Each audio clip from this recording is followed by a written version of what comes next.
This is the indictment. It is 4 pages long. It relates to alleged offences by Hunter Biden back in 2018.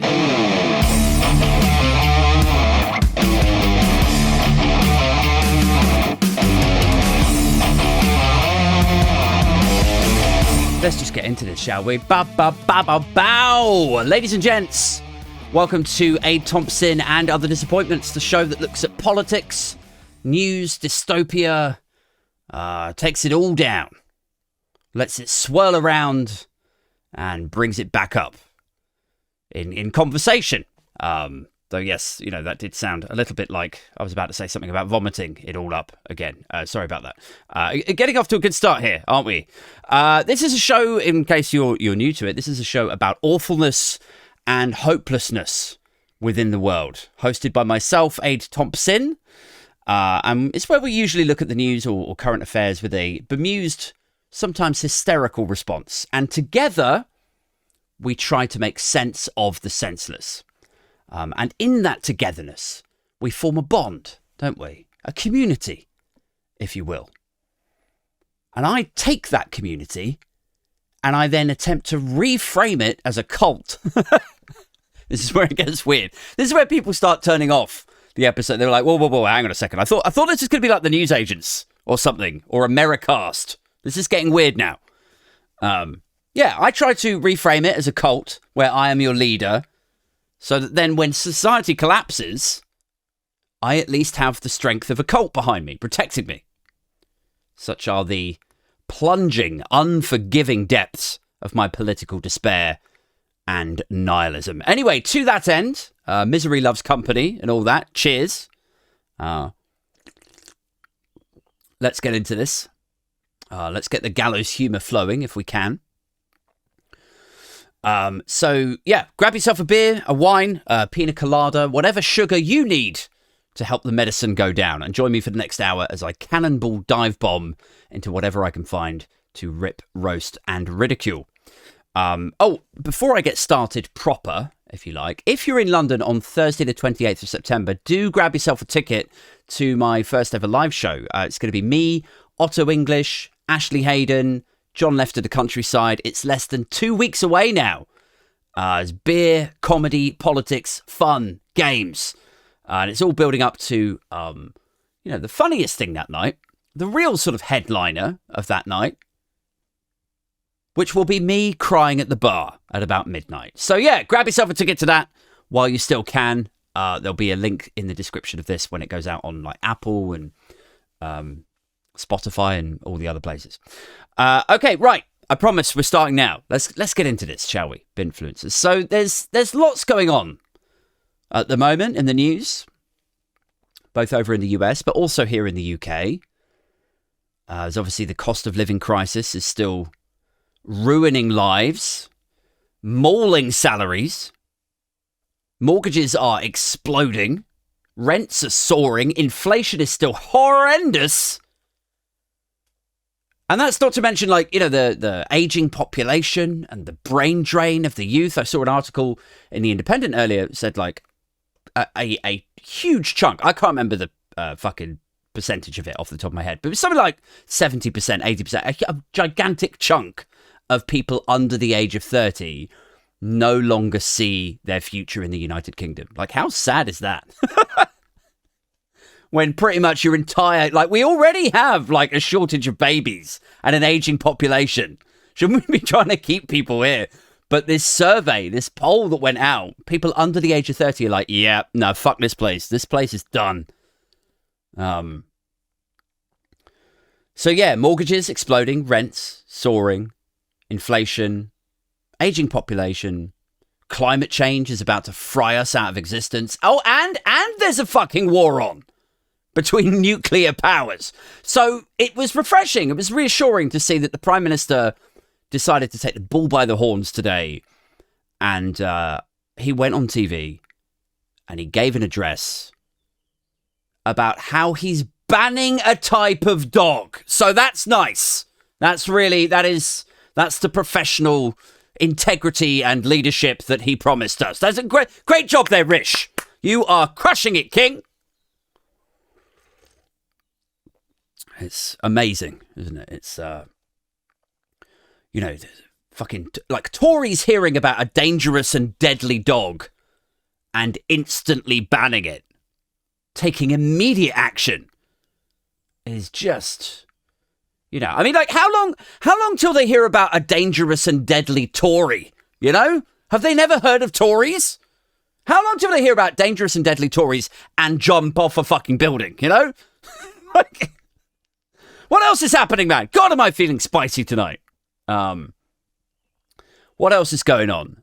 So a big story that came up in the last couple of days was Hunter Biden's indictment.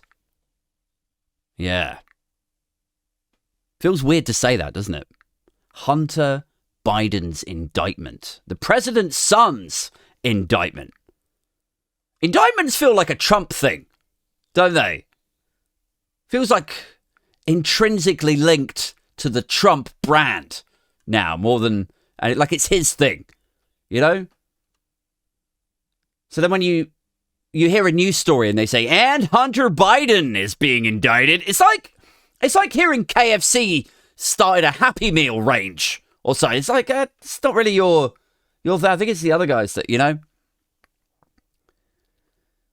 But yeah, so I saw the news of that break this morning. I was like, hang on, what? Like, Hunter's getting indicted now.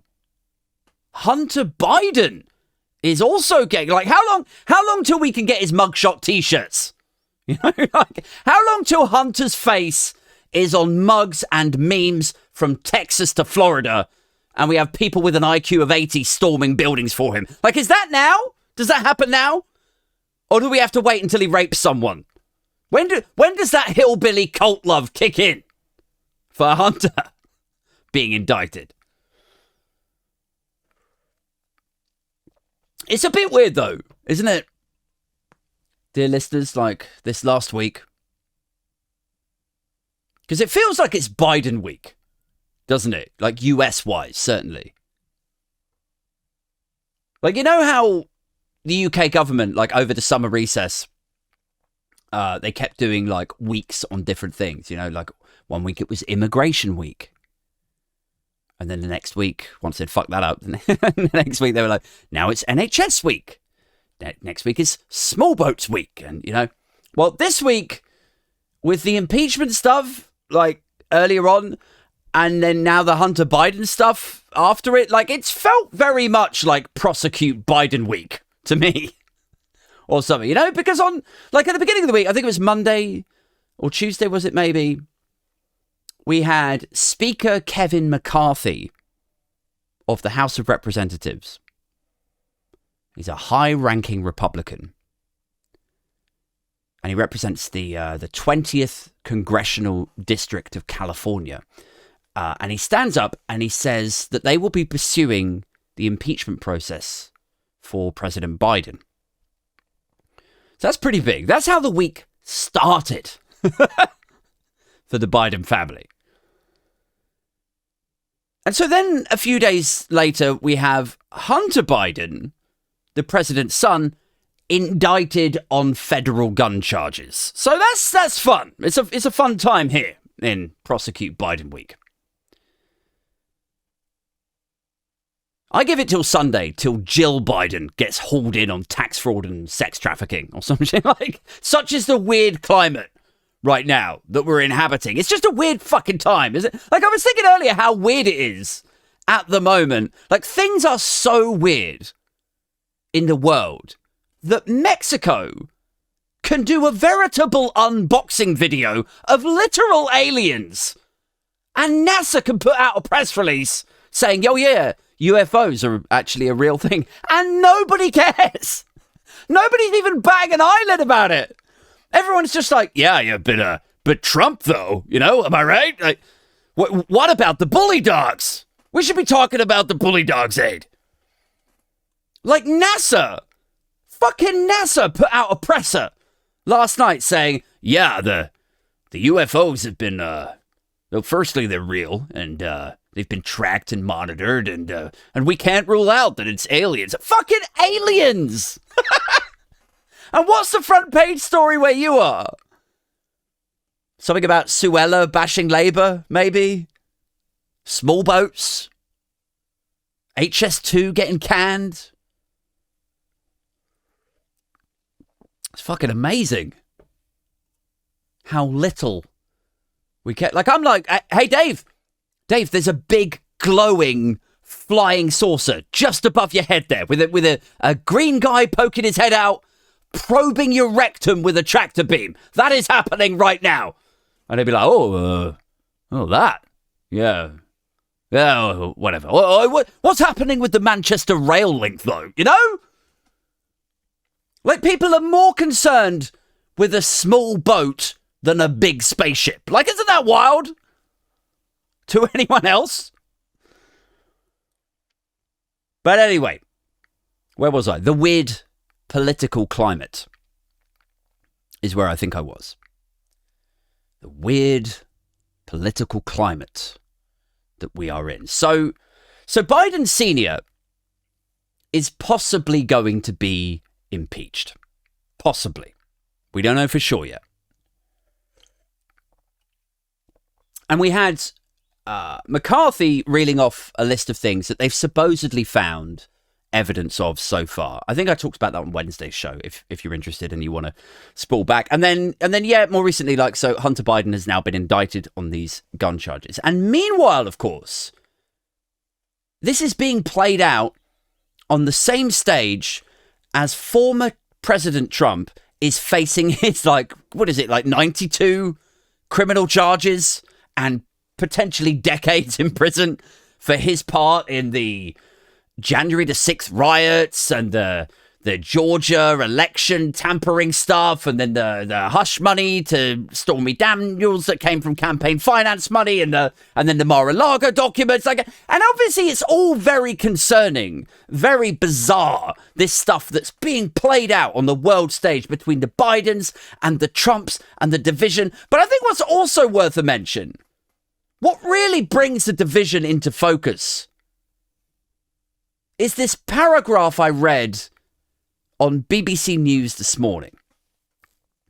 So let me just read this to you really quick. It's written by a guy called Gary O'Donoghue. I'm not familiar with his work. I don't know who he is, but only fair to credit. So Gary O'Donoghue wrote this on BBC News this morning. He says, politically speaking, there are now two Americas. One is outraged and horrified that the former President Trump is facing 91 federal and state criminal charges in what they see as a deep state conspiracy orchestrated in part by Joe Biden's Department of Justice. That's the first America. The other believes that very same Justice Department has spent 5 years unfairly pursuing Mr. Biden's son, Hunter, over his tax affairs and behavior while a self-declared repentant drug addict. In other words, both Americas believe the department responsible for enforcing the laws of the land has been taken captive by the other side and is hopelessly politicized. And I really think that kind of sums it up. You know, the division, but also the stupidity. You know, the Republicans think the Justice Department is full of liberals desperate to jail Trump. And then the Democrats think that the Justice Department have, bent to the will of Republicans. So both accuse each other of weaponizing the same Justice Department. You know, in any sane and rational world, with sane and rational news, you'd have journalists on the TV saying, well, it's probably equals then. Right? It's probably even Stevens. Or that at least it shows that it's not biased. Or something of that flavour, right? In any sane world, people would be like, well, look, they've gone after Trump because there's evidence of foul play there, right? But they've also gone after Hunter Biden, and it looks like he might have messed up too. And this is a Justice Department.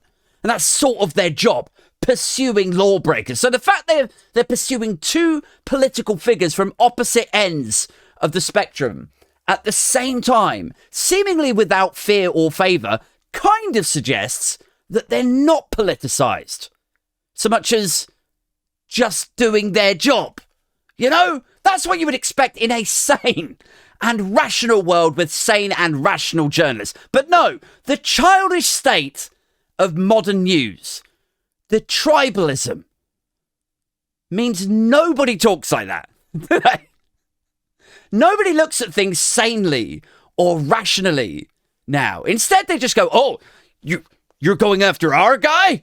Well, what about your guy? You know, like, and then when the people do go after the other team's guy, then they're like, well, yeah, because he's crooked, because he's rotten. That's why, you know.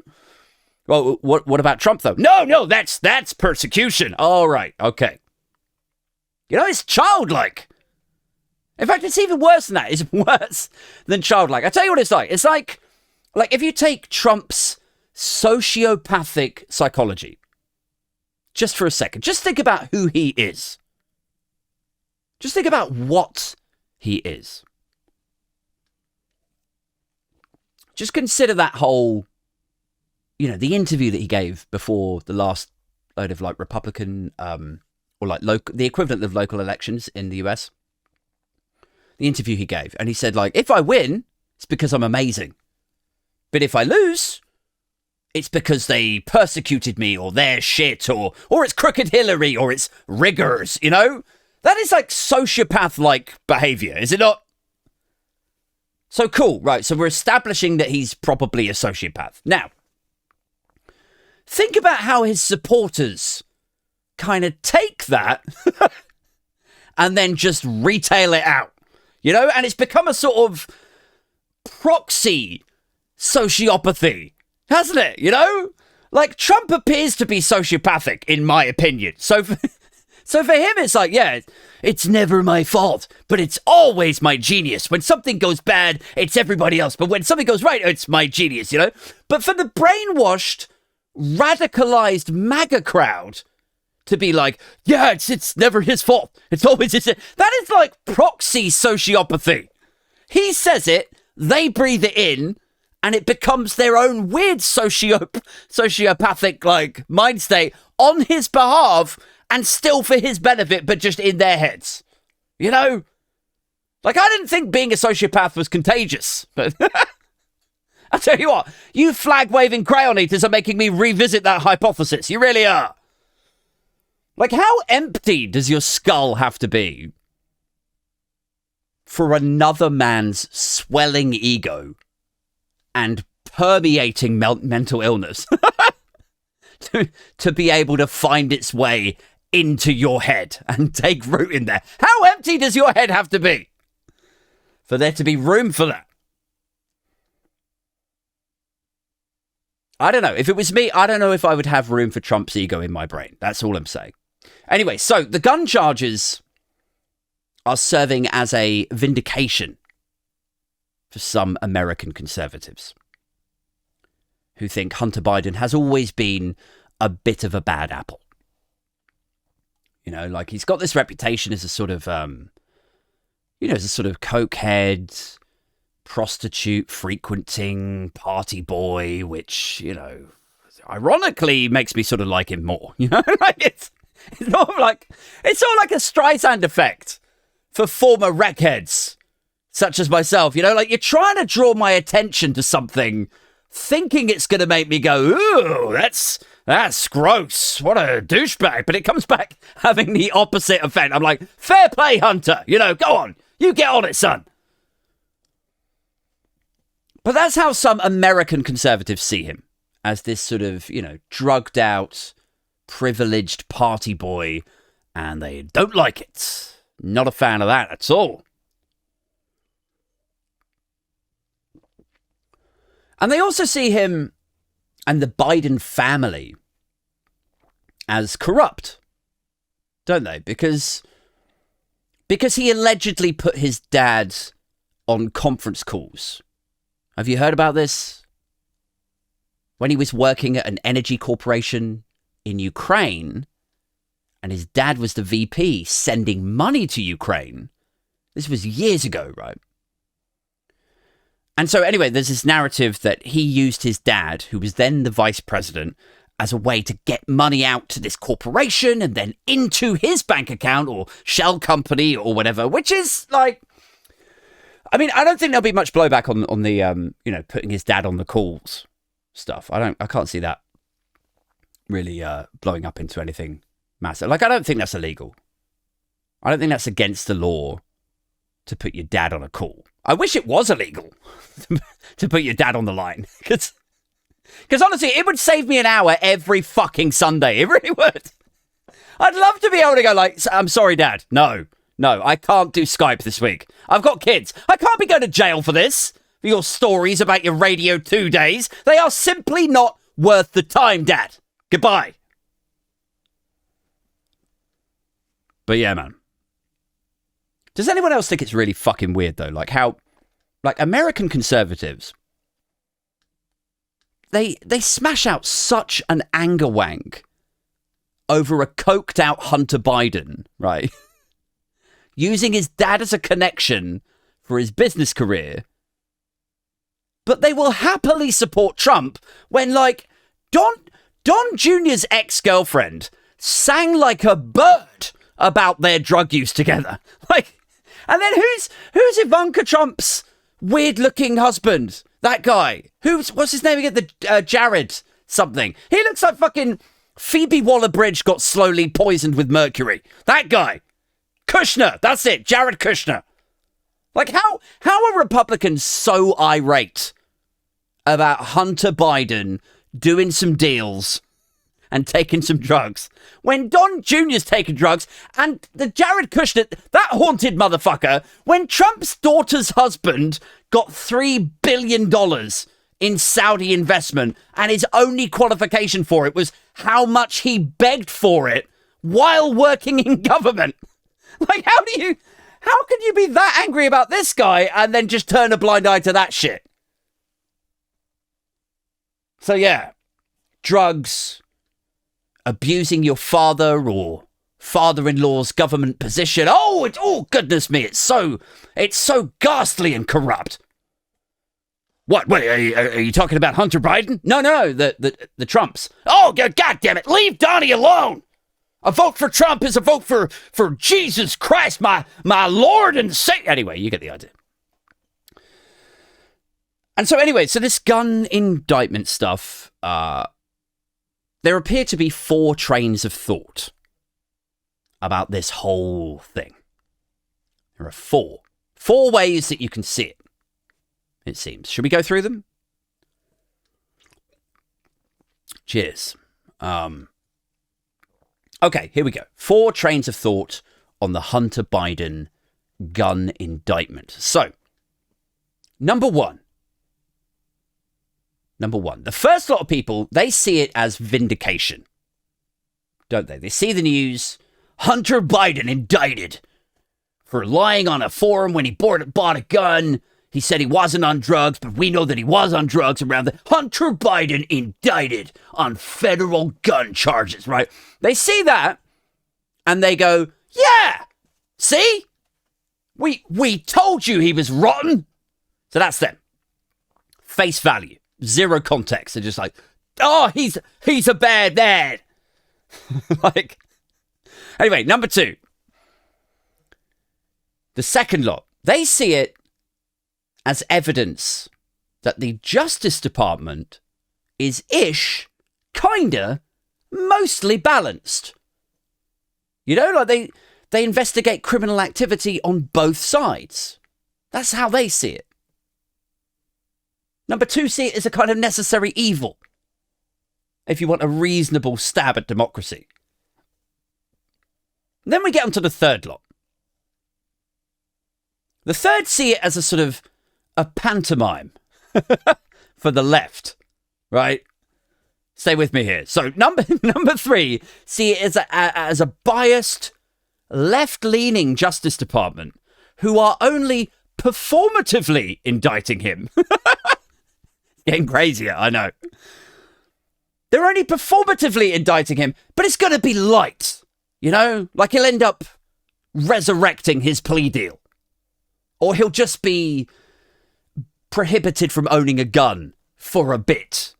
or drug tested all the time or something. But number 3, see this as a pantomime. Solely there so they can then pretend to be fair while cracking on with their real passion, which is trying to jail their boy Donny.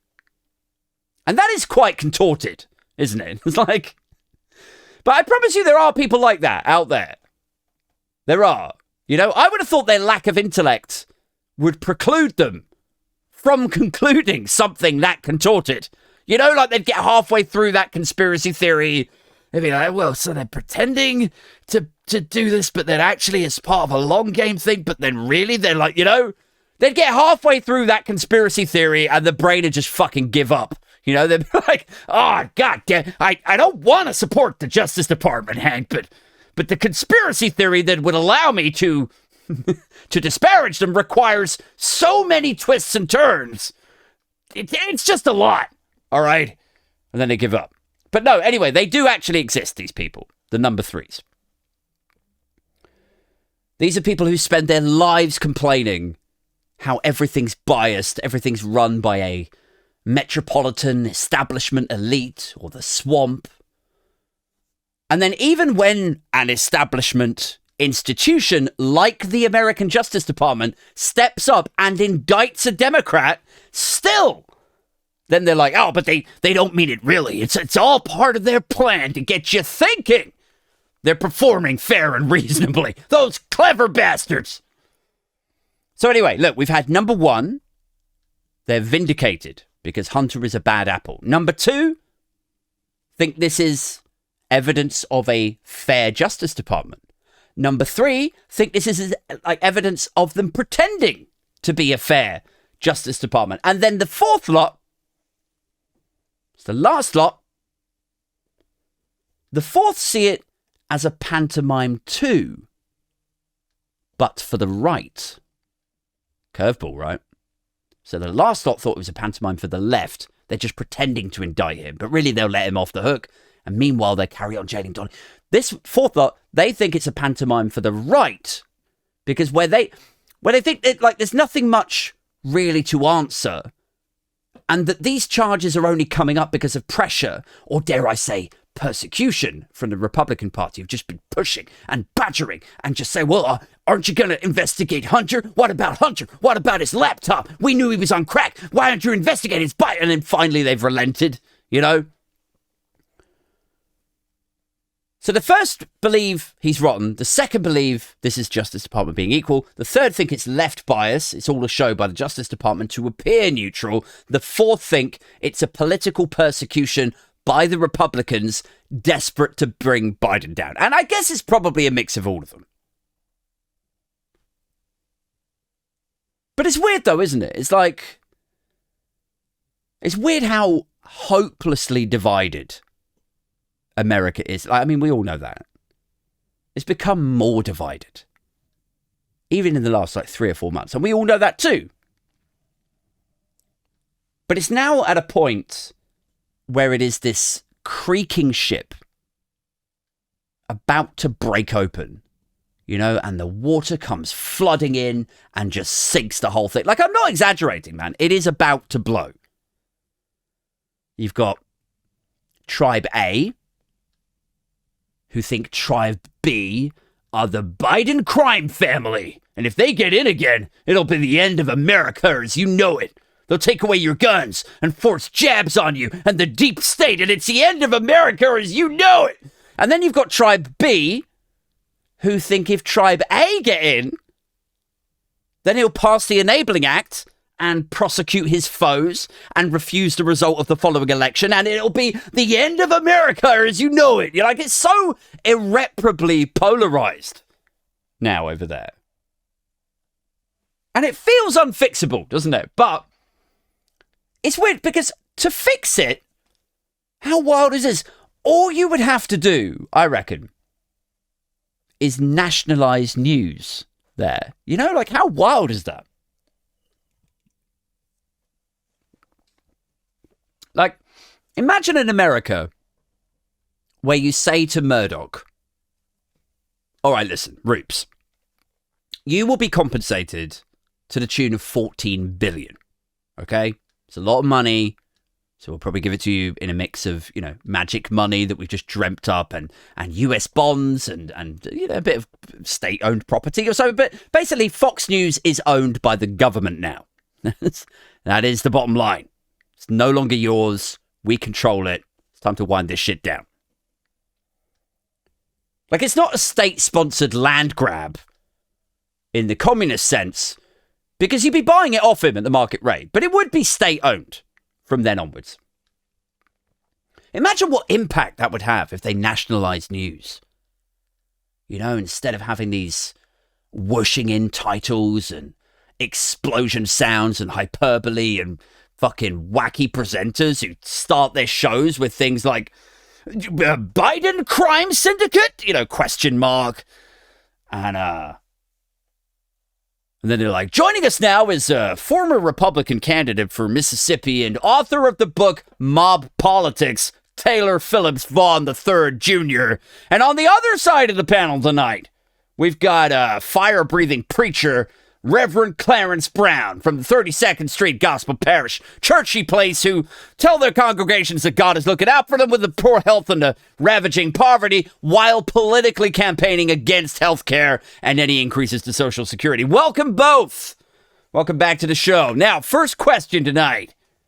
How worried should the American people be that this godless pagan con man asshole is running for re-election? Like, imagine if that was nationalized and brought back down to earth. Like, no more of that shit. No more whooshing in titles, explosions, no more fear and hate. Imagine if they just reported the news again. If it just went back to just boring old news. Yes, and today on the Freeway 25, there was a light accident. And the president has announced that he's going to blah, blah, blah, 0.52%. And the Queen visited, blah, blah. Like, if that was it, just the headlines, just what fucking happened. No editorial line anymore. No panels, no hyperbole, no pressure to keep eyes locked in so you can sell advertising, no tribalism and refusal to broadcast things that might upset your tribalist viewers. Like, how long do you think it would be before America settled itself the fuck down again? Like, I would give it a year. I honestly think you could wind that shit down in 12 months if you just nationalized news. Or even if you just regulated it a bit, Like, I know, look, if there's any Americans listening, I know you lot are all fucking drunk on free speech and freedom in general. Freedom! Land of the free and liberty and all that stuff. But, like, I know the idea of the state reaching into a news organization and telling it what it can and cannot say. I know that is terrifying to some of you out there. But it's weird because it's because of the biased and rabid news, the frothing nonsense that you have over there, that you're hooked on like heroin. It's because of that you fear regulation like that so much. Like, it's not going to be managed and run by Joe Biden personally. Like, you understand that, don't you? Imaginary MAGA man in my mind. Like, you understand that. Tell me you understand. Like, if Fox News hadn't fried your brain so bad, you'd be being rational about this, wouldn't you? Like, yeah, I guess you could have an independent body of carefully selected journalists and academics and moderates who could vote on X and implement a news regulation policy over here that was balanced and struck the right. Anyway, I'm positive you could implement press regulation, both here and in the US, and come away with a more sane and rational country. But anyway, that's Hunter Biden, and he's been accused of, and I quite like this, I have to say. He's been accused of purchasing a gun in 2018 while in the throes of crack addiction, apparently. And here's the fun part. The Republicans are like, ha! That's illegal to buy a gun or to even possess a gun when you've recently taken or are addicted to a prohibited substance. Like, aren't these the same people who think gun ownership should just be basically completely untempered? Like, Like, if you put them in any other scenario, they'd be campaigning for crack addicts to be able to buy bazookas. You know? Are you sure you want to let crackheads buy guns? Doesn't that seem unsafe to you? Well, no. He might be stood on the sidewalk, swaying clumsily and barely in contact with the real world, but he's still an American, goddammit. So he still has just as much right to carry his AR-15 as any one of you. But now what? Now because it's Hunter Biden, now they're all about that gun control, apparently. Now you're going to catch Tucker Carlson and Marjorie Taylor Greene on the next celebrity gun control video, clicking their fingers every 5 seconds. Like, you have to laugh at it, don't you? If you didn't laugh, you'd fucking cry or kill yourself. Like, the transparency, the hypocrisy. These people, they spend their lives campaigning against any form of gun control. Like, they're so love drunk on all the talk of the founding fathers and the Constitution and being able to clutch your musket as you sit on your porch waiting for the tyranny to begin so you can fight back and keep America free. Until it's a Democrat's crackhead son walking into the gun shop. And then they're like, oh, on second thoughts, some controls might be good. Give me strength. Incidentally, if you want a quick temperature check of how messed up the American judicial system actually is, right? Think about not just gun ownership laws, but like drug laws and just the draconian and outdated ways and models and stuff that they work to, right? Just consider this for a minute, right? You can drink a bottle of whiskey or rum or half a crate of Stella, right? All of which are substances that could easily make you quite volatile, right? Like people who get liquored up can get angry. I don't think that's going to blow anyone's mind. We're not treading over any new ground here by establishing that. We all know it. Inhibitions, gone. Your sense of risk and repercussions, gone. Things you were angry about earlier but kept it all bottled up for 4 or 5 years. Now it's unbottled, uncorked, and the anger is free-flowing now. Into that tumbler, down your throat, through your veins, and into the 12-gauge. And yet, if you are shit-hammered on rum and you're clutching a gun, that isn't even a felony. It's a misdemeanor. It's akin to vandalizing a wall or trespassing. That's it. It's nothing. And yet, you could take half a bag of Mandy and a couple of pills. You'd be loved up to the nines, hugging everyone, laughing, dancing. But if you were found to have a gun in your backpack while on ecstasy, they would haul you into the police station and they would be like, this is a serious offense. This is a felony charge because you are on a controlled substance and it's a dangerous substance. This is contraband.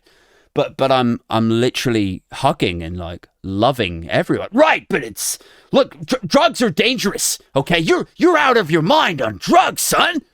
But I have zero hate or anger inside of me right now. I'm just in love with the entire world. Well, okay, but it could still be dangerous. Like how? Why? Well, sure, you feel loved up now. You feel really happy now, but in a few hours? I mean, that would be fair enough, wouldn't it? Then you'd be like, well, okay. Sure, you're loved up now, but come tomorrow, you'll have used up 2 weeks' worth of endorphins, wondering if you just use that thing to blow your own fucking head off, won't you? But still, anyway, I don't know. There's something kind of funnily dumb, isn't there? And very NRA about, if you looked at a mandied out kid and you look at the love drug and then the killing machine, and your conclusion is it's the love drug that's the felony problem here, It's so fucked up. Anyway, where are we with this stuff? So we've got Biden facing impeachment because apparently there's evidence of bribery and millions of dollars being funneled around different shell companies. And you've got Hunter Biden in trouble for buying a gun while allegedly in the throes of drug addiction. And meanwhile, in the background, you've got Putin saying Trump is amazing, Trump is being unfairly persecuted, and saying it's good for Russia. Don't know if you guys saw that this week. It's good for Russia that Trump is being persecuted, and because it shows the world, apparently, so says Vlad, it shows the world that the US have no business trying to teach anyone else how to do democracy, as it were. The US has no business trying to teach anyone else how to do democracy, is what he said. It's unclear, though, whether Putin thinks he himself is in any position to teach democracy to anyone. Like, I'm not sure I would rank a semester at Putin College particularly high, to be honest with you. Learning democracy. I mean, if the US has no business teaching democracy, which I'm not necessarily saying like it does. I mean, geopolitically, democratically, the United States is a bit of a joke. It's an oligarchy. It's hugely corrupt and arrogant and violent. But I'm just saying, if the US is in no position to teach it, I don't know, man. Like, it's difficult to imagine the dictatorship pretending to be a democracy where they throw dissenters off the 23rd floor and jail journalists. It's just difficult to imagine that as the Ivy League of democracy schools either, isn't it? Like, well, they've got no business teaching anyone democracy. Oh, and you do? Do you? Okay. Like, Vlad, there is a conversation to be had about how corrupt and ridiculous America has become. But I don't know if you are the guy to lead that. America have no business teaching anyone else democracy. Cool. Okay. Thanks for the input. And thanks for putting it out on your state-controlled media. While taking a break from invading another democracy. In fact, you know what? Maybe Russia do have a role. Just thinking about it. Maybe Russia do have a role to play in teaching us how to keep things settled. At least, you know? If not teaching democracy, maybe they could teach us how to keep things settled a little bit. How to keep things a bit calmer. You know what I mean? Like, they have state-controlled media. Like I was saying with like the Fox News and the regulation stuff. Like, Russia have state-controlled media. In the extreme, admittedly. But look over there, right? Look over in Moscow. Look over in St. Petersburg. Look over there. You see? Is anyone invading the Kremlin last January? So yeah, what am I saying here? Let me just quickly try to make this sound like I'm not a Putin apologist. We should nationalize American news. I think that's what I'm saying, or regulate it and cool the temperature a bit. So the democratic West stand half a chance of being as calm and settled as an authoritarian dictatorship. Hashtag goals. Guys, that's it. I gotta go. Thank you so much for tuning in tonight on the live stream. To Stu, Kerry, Louise. Big doff of the cap to the Patreon backers for continuing to support the show. As I say, I've got a gig coming up on Thursday, the 28th of September. Less than 2 weeks away, guys. If you haven't grabbed yourself a ticket for that yet, please do so. It's me, Otto English, Ashley Hayden, John Left of the Countryside. Starts at 7 o'clock that night. It's going to be fun. It's going to be stand-up, games, psalms, readings. It's going to be a good time, man. I'm going to meet and greet. I'm going to take loads of photos and, try and say hello to as many of you as possible. So if you're in or around London on Thursday, the 28th of September, jump to funk-27.co.uk/shows, or just click the link in the description and grab yourself a ticket to that. Once again, big shouts to the Patreons. It's Bowman, Kai, Christy, David Voice, Martin Maracas, Mojo Sabian, Peter Del Monte, Pingu, Silent, Stuart, T-Rex, Aaron, Alex, Jeff, Ned, Sarah, Simon, Ailsa, Chris, Malcolm, Rodri, and Kerry, thank you so much, guys. I'm out now. I might be on Labour Social in about half an hour's time. That's 9 o'clock Friday night, for those of you who just can't get enough of my dulcet tones.